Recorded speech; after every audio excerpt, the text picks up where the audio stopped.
Je suis une merveille. Hein? Hein? Que pensez-vous de vous-même? Êtes-vous capable de vous dire ça? Je suis une merveille.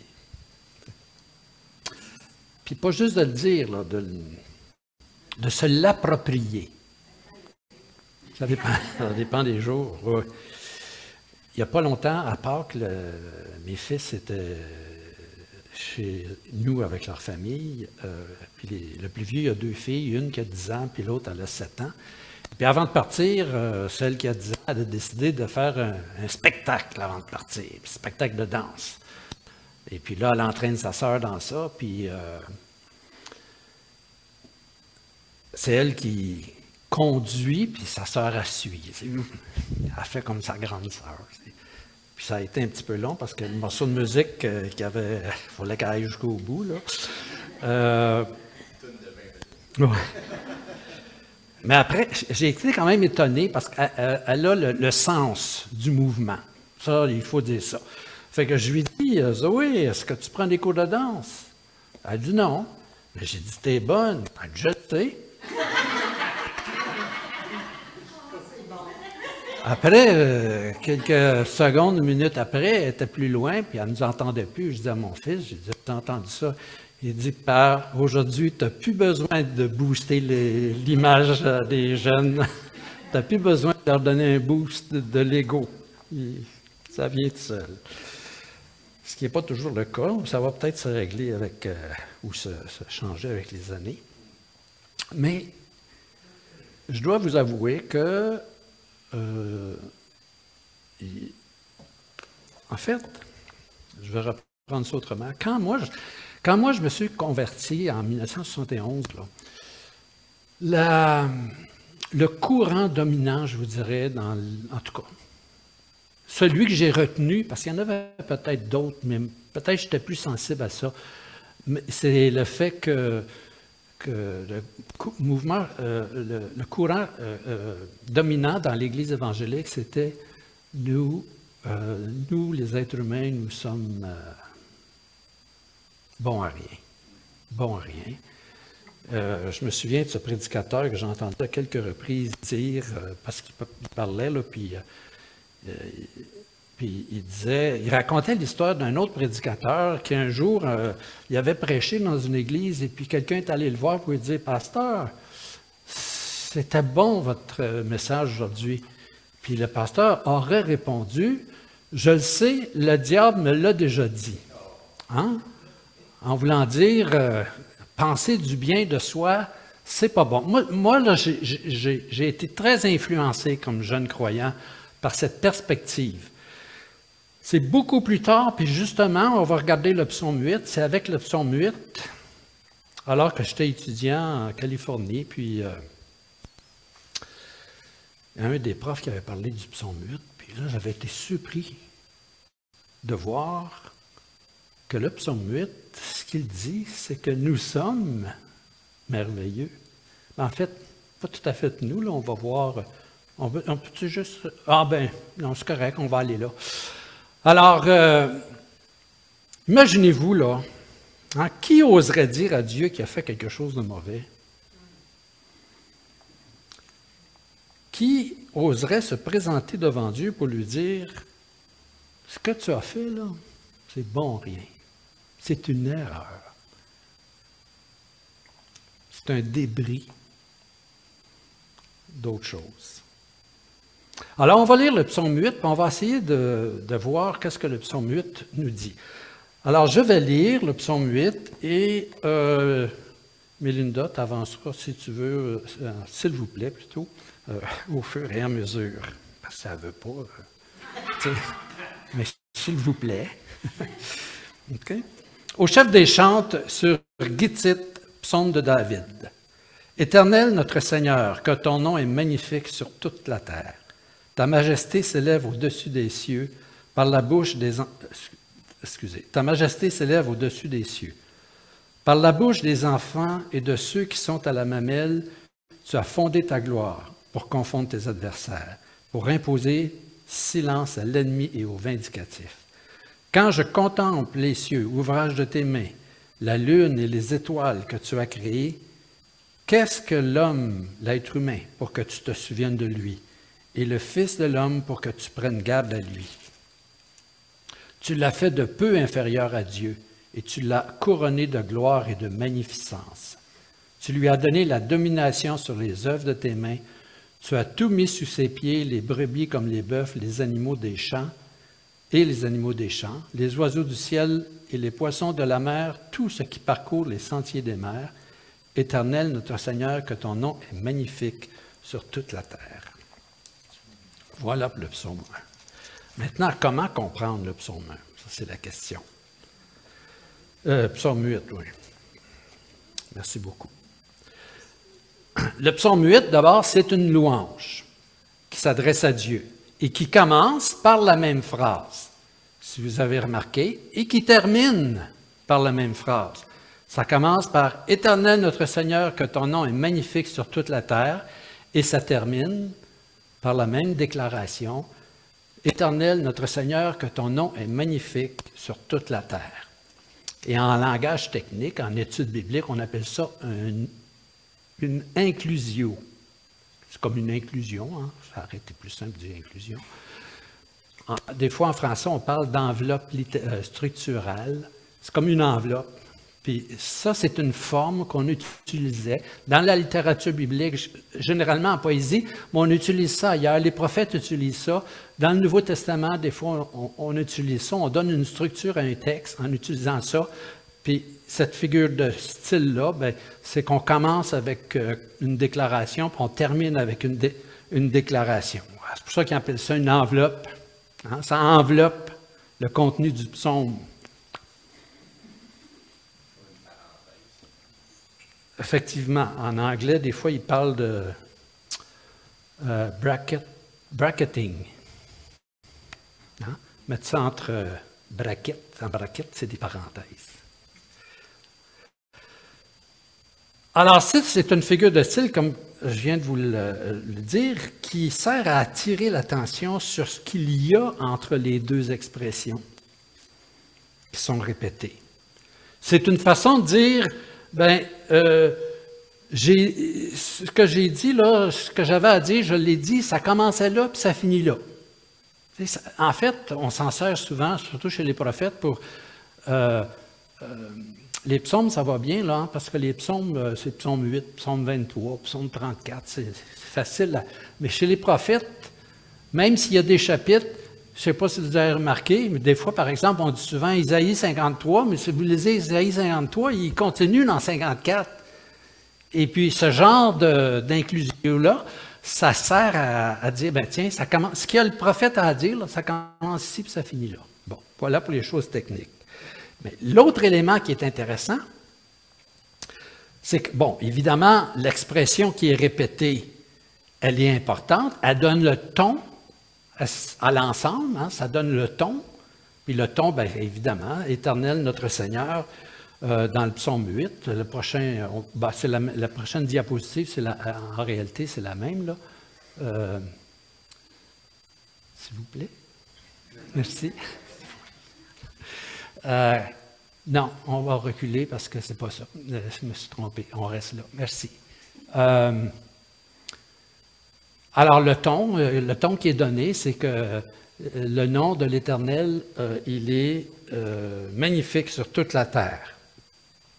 Ou, dans la version que j'ai lue tout à l'heure, je pense que c'était marqué. Non, c'est ça qui est marqué. Que ton nom est magnifique sur toute la terre. Ça attire notre attention, donc, sur la louange que nous devons donner à Dieu. Ton nom est magnifique. Le nom, évidemment, dans la Bible, vous savez que le nom représente la personne. Quand on donnait un nom à quelqu'un, habituellement, nous autres, on dit, tiens, comment est-ce qu'on va l'appeler notre petit, là? Puis là, on pense à ça pendant 9 mois, on a le temps, là, puis là, on choisit Marielle. Tiens, les parents de Marielle ont dit, c'est beau, ça. Tiens. On choisit ça comme ça. Mais à cette époque-là, ils choisissaient un nom parce que ça désignait... Jacob, ça veut dire quoi? Menteur, trompeur, imaginez-vous. Imaginez-vous. Ouais. C'est pour ça que des fois, il y a des personnages bibliques qui changent de nom en cours de route. Parce qu'ils changent. Abraham, Abraham. Saraï, Sarah. Parce qu'il y a quelque chose dans leur vie qui change, puis le nom vient avec... Bon, alors le nom désigne la personne.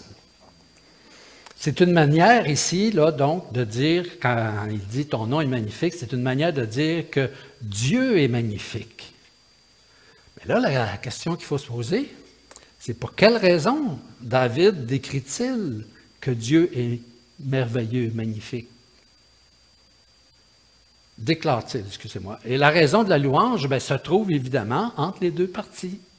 Et c'est pour ça que c'est intéressant d'avoir une inclusion, ou une inclusio, le terme technique. Parce que ça nous dit que ce qui est important, c'est que le nom de Dieu est magnifique et qu'on doit le louer, parce que ça commence comme ça finit comme ça. Mais entre les deux, c'est pourquoi est-ce qu'il est magnifique? Le psalmiste est en train de dire que Dieu est magnifique à cause de ce qui est décrit dans le psaume. Et qu'est-ce qu'on retrouve à l'intérieur de ce psaume-là? Est-ce que quelqu'un a écouté comme il faut? La création?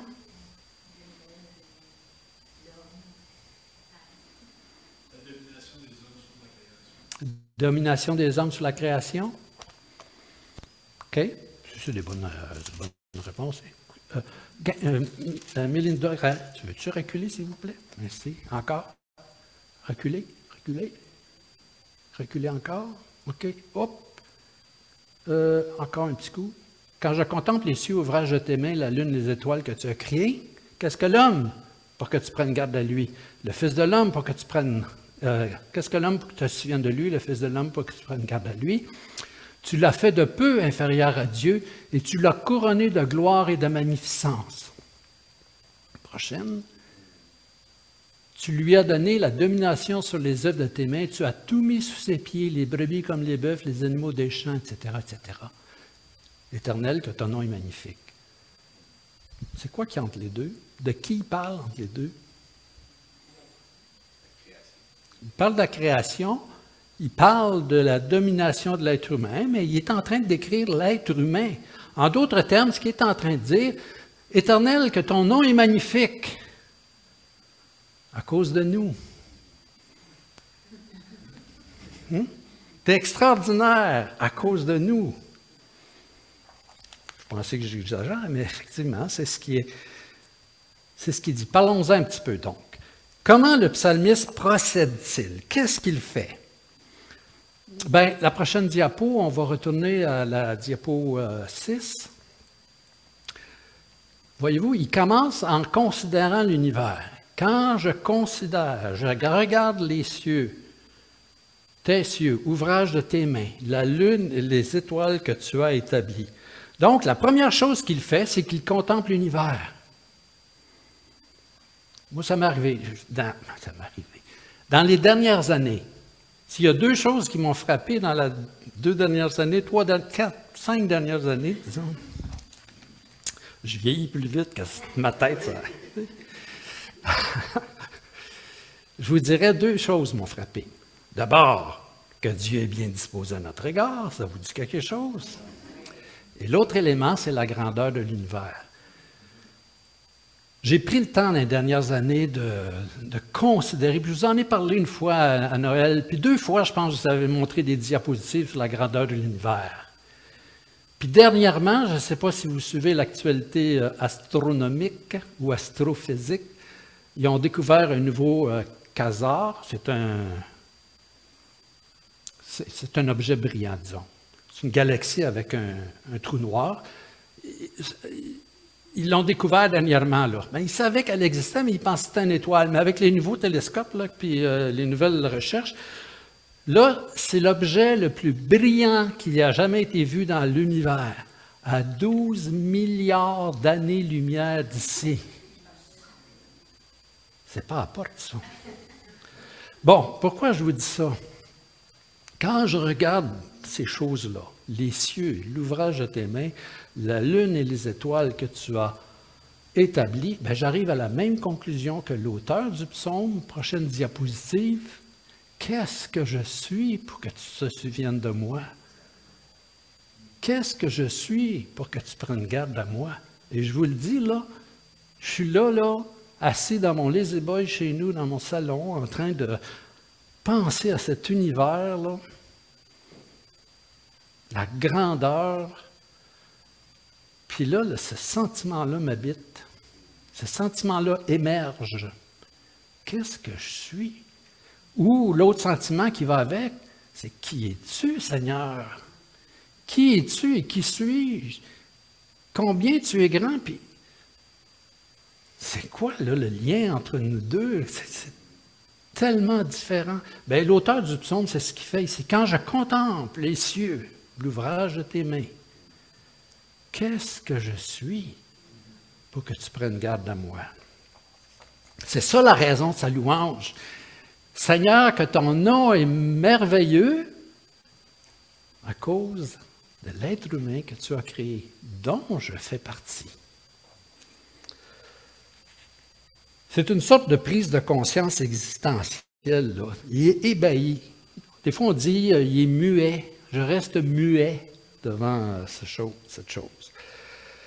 Alors là, l'auteur du psaume, David, il est ébahi, et on peut être ébahi par l'intérêt que Dieu porte aux êtres humains quand on considère sa grandeur, quand on considère combien il est grand et combien nous sommes de petites proportions comparées à ce qu'il est, et pourtant il s'intéresse à nous.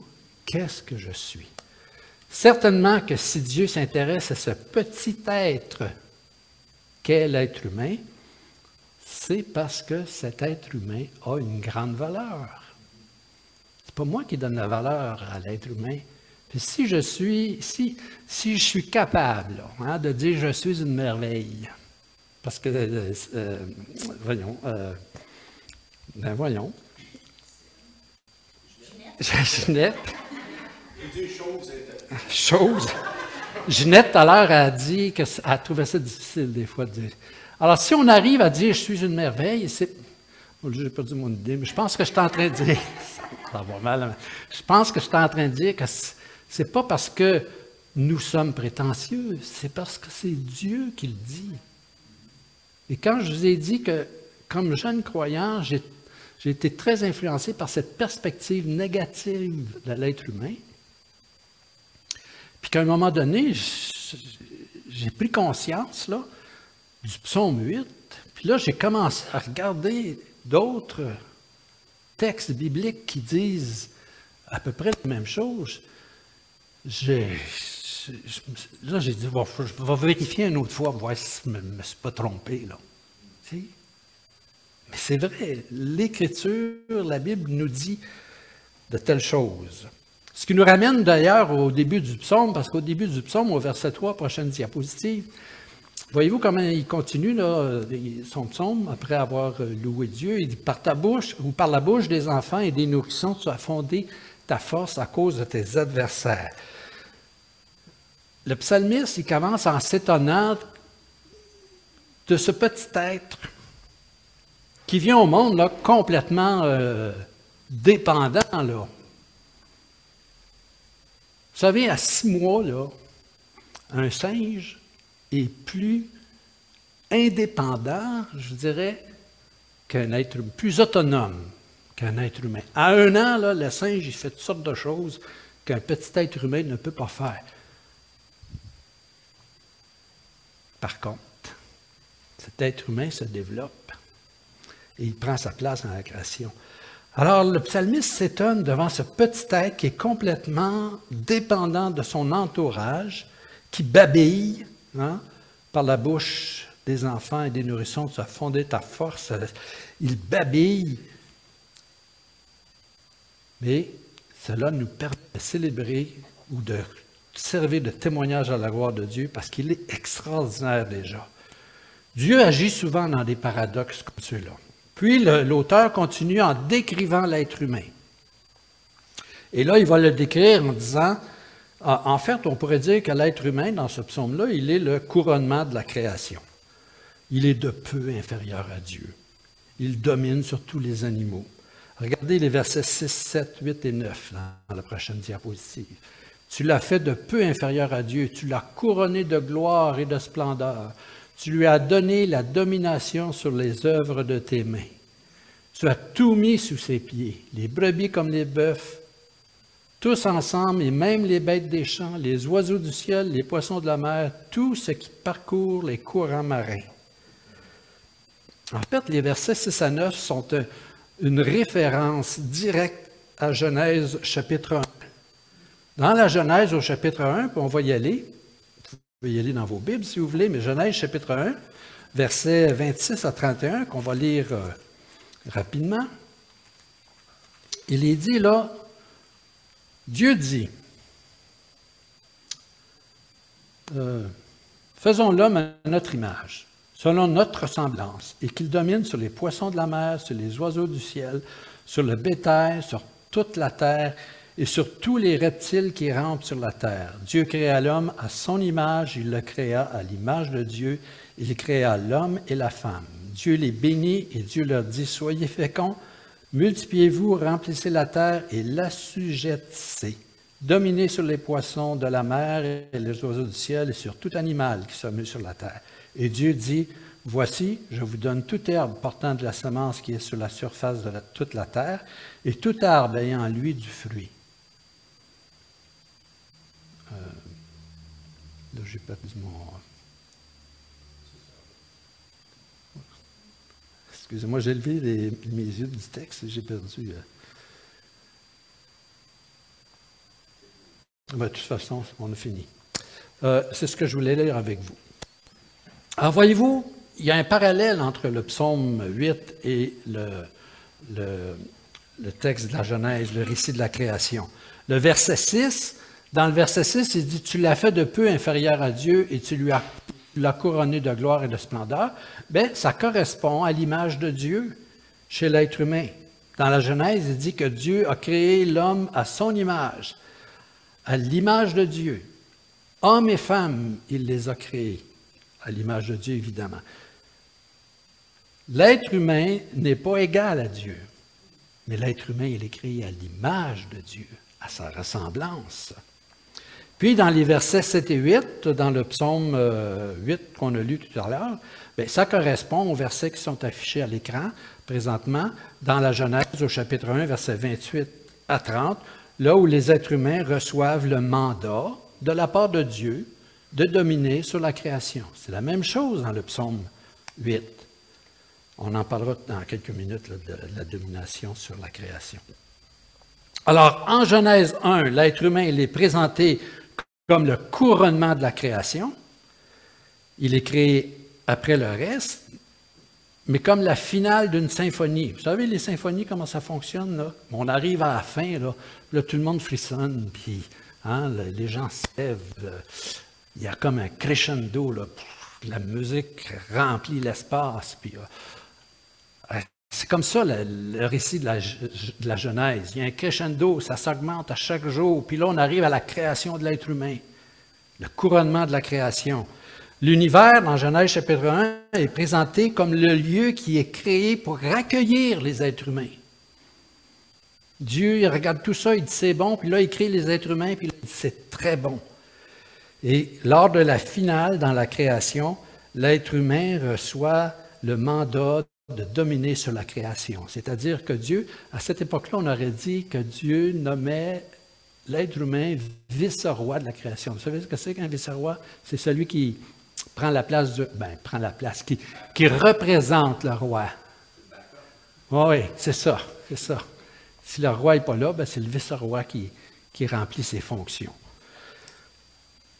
Dans le psaume 139, on peut l'afficher à l'écran. Je te loue de ce que je suis une créature si merveilleuse. Voyez-vous, il n'y a pas juste le psaume 8 qui dit ça, le psaume 139 aussi. Je te loue de ce que je suis une créature si merveilleuse. Trop souvent, nous insistons, comme je l'ai dit tout à l'heure, sur la nature pécheresse de l'être humain au point d'oublier la splendeur de l'être humain. Il y a certains courants théologiques dans l'Église qui ont tellement insisté sur cet aspect que nous en retenons une image qui est exclusivement négative, écrasante et étouffante. Si vous ne savez pas de quoi je parle, bravo pour vous. Tant mieux.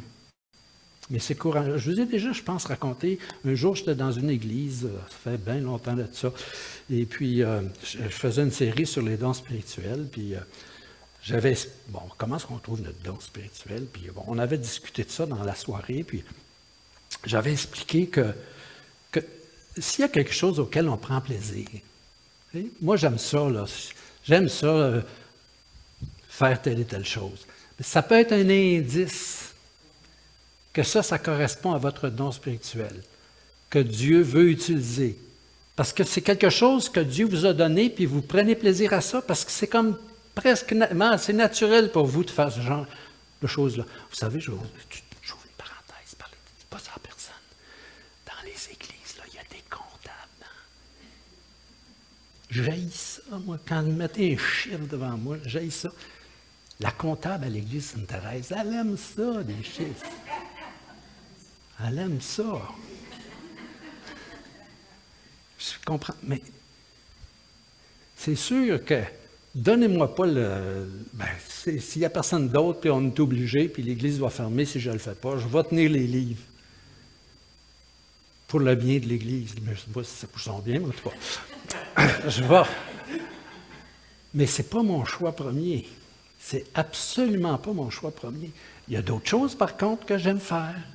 Puis quand on me le demande, puis je peux, je le fais. Alors donc, dans cette église-là, on avait parlé de ça, puis on avait parlé du fait que si ça vous plaît, puis si ça...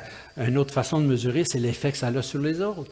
Si vous aimez jouer de la musique, puis quand vous jouez, les autres sont édifiés. 2 indices, là. Alors, après la réunion, il y a une jeune femme qui vient me voir. À cette époque-là, elle était jeune, moi aussi. Elle dit, c'est la première fois que j'entends ça. Elle, là, a joué de la flûte traversière. Mais dans l'église, elle ne jouait pas. Mais elle aimait ça, jouer de la flûte traversière. Mais dans l'église, pour la période de louange, je pense que je l'ai entendu 1 fois ou 2. Elle ne jouait pas. Elle dit, je ne joue pas. Elle dit, j'aime ça, jouer de la flûte traversière, mais je ne joue pas. Parce que j'ai toujours pensé que si on aimait quelque chose, c'était la chair. C'était le péché en nous qui nous attirait vers quelque chose pour se glorifier. Alors, quand on me demandait pour jouer de la flûte dans l'église, participer à la louange, je refusais toujours. Elle dit, là c'est la première fois que j'entends dire ça, que ça se peut que je prenne plaisir à mon don spirituel. Mais voyez-vous, c'est ça une des conséquences d'insister tant. Puis ça fait, savez-vous quelle sorte de chrétiens que ça fait? Ça fait des chrétiens malheureux, qui ont presque une double vie. Parce qu'ils se sentent toujours mal quand ils prennent plaisir à quelque chose, quand ils se trouvent bons. Bon, il y en a qui se trouvent bons, puis ils devraient arrêter de se trouver bons, là, tu sais, pour ne pas se tromper. Mais c'est ça que ça fait. Donc, il y a ce courant-là. Et ça, ça a des effets négatifs sur la manière dont les chrétiens se perçoivent. Et la Bible nous présente l'être humain dans sa splendeur et aussi dans sa chute. Il faut garder. Parce que c'est vrai que Jésus a dit, quand vous avez fait tout ça, là, dites-vous, je suis un serviteur inutile. Mais les deux sont là. Pourquoi? Parce qu'on a tendance aussi à... On a tendance aussi à penser trop bien de nous-mêmes parfois. Là, vous allez tu te contredis, Jean. C'est parce que ces deux choses-là sont là dans les Écritures. Nous sommes créés à l'image de Dieu et nous sommes des créatures merveilleuses. Et le psaume 139 le dit, le psaume 8 le dit, puis il y a d'autres passages qui le disent. Puis quand Dieu nous a créés, il a dit c'est très bon. Mais le péché a causé un désastre dans l'univers et nous en sommes affectés. Et oui, il y a du mal en nous. Mais ces deux choses-là, il faut les maintenir en équilibre. Et je dirais comme l'apôtre Paul, qui me délivrera du corps de cette mort? Grâce soit rendue à Dieu par notre Seigneur Jésus-Christ, qui nous a libérés, etc., etc.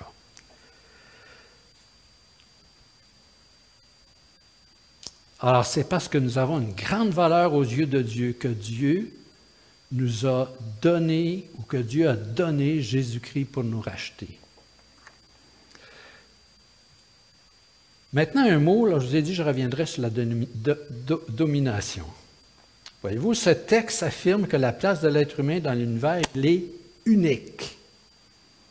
Psaume 8, n'est-ce pas?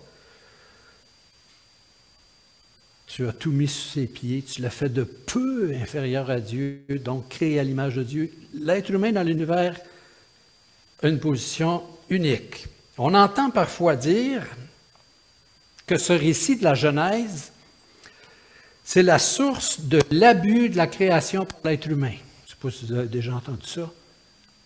Un commentateur à la télévision là, qui fait des émissions sur l'écologie avait dit que toute la pollution et l'exploitation abusive de la création, ce qu'on vit présentement, c'est à cause de la tradition judéo-chrétienne. Puis c'est un homme réputé, là, un scientifique de bonne réputation, je ne vous le nomme pas parce que... Bon. En fait, j'allais dire, il est complètement à côté de la traque, je vais me corriger, il a partiellement raison. Il a partiellement raison.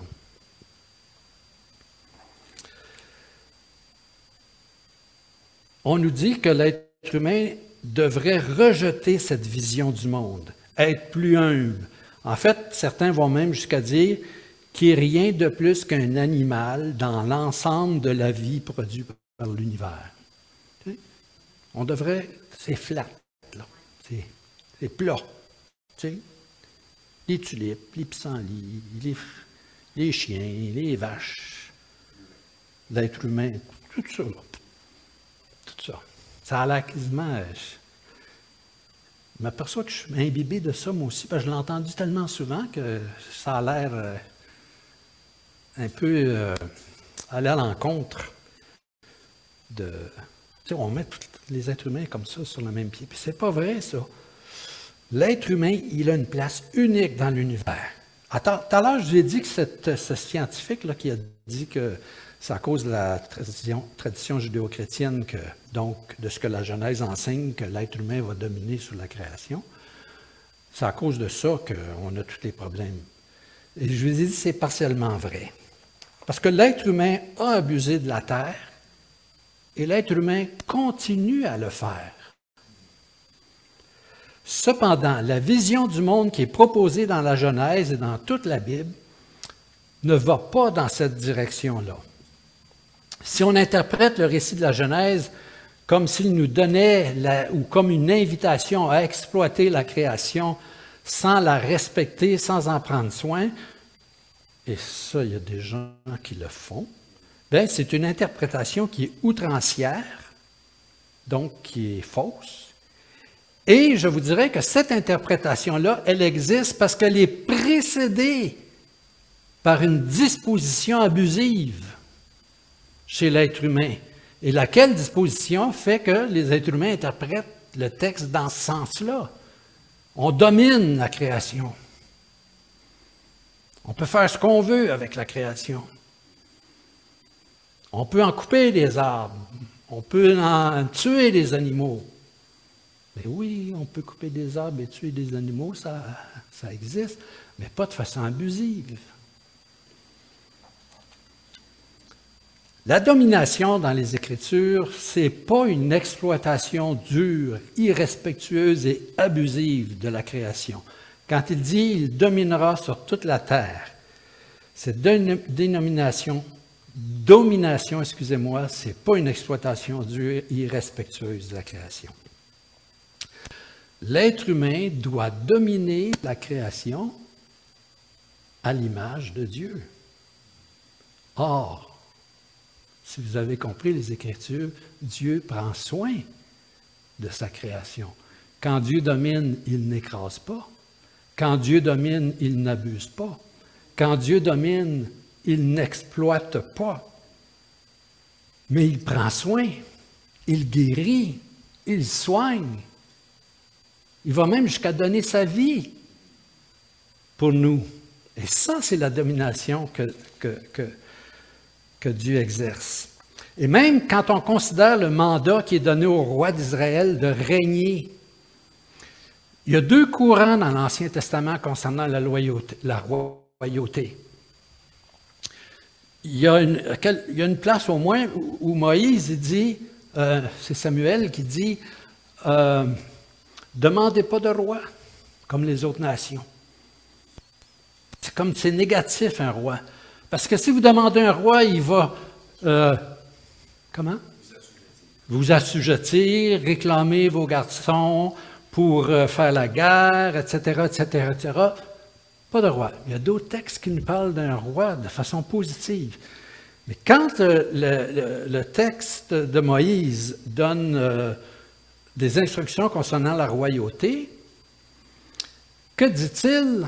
Il dit au roi, mais voici, tu vas dominer sur ton peuple, régner sur ton peuple pour établir la justice, prendre soin de la veuve et de l'orphelin, prendre soin du pauvre, t'assurer qu'il y a de l'équité dans le peuple. Alors, voyez-vous, le mandat de dominer de la création, là, ce n'est pas rien d'abusif, mais c'est de présider, si vous voulez, à la création avec l'image de Dieu en nous, donc à l'image de Dieu. Et l'autre élément que je veux souligner dans ce mandat-là, c'est que le mandat de dominer il est confié à l'homme et à la femme. Dieu les a créés à son image, mâle et femelle, et il a confié ce mandat de prendre soin de la création aux deux. Alors, les deux sont responsables et sont invités par Dieu à contribuer à prendre soin de la création. Je suis une merveille. Dieu m'a créé comme ça. Peut-être qu'il faudra se le répéter, puis louer Dieu là-dessus, puis méditer pour s'en convaincre ou pour former notre esprit à comprendre ce que Dieu. Mais c'est ce que les Écritures nous disent. Alors, je vais terminer ici et en conclusion, on va simplement faire une prière de reconnaissance à Dieu. Seigneur, nous te louons de ce que tu nous as créé, des créatures si merveilleuses à ton image. Aide-nous à en saisir l'étendue. Nous te demandons pardon parce que nous sommes éloignés de tes instructions. Et les conséquences en sont la souffrance dans le monde parce que nous avons abusé de nous-mêmes, abusé des autres et abusé de la nature. Nous te remercions de ce que tu nous as racheté en Jésus-Christ et de ce que tu nous offres une nouvelle espérance, une vie nouvelle, une nouvelle communauté. Nous te prions de nous aider à vivre conformément à l'appel que tu nous as lancé par ton évangile de paix.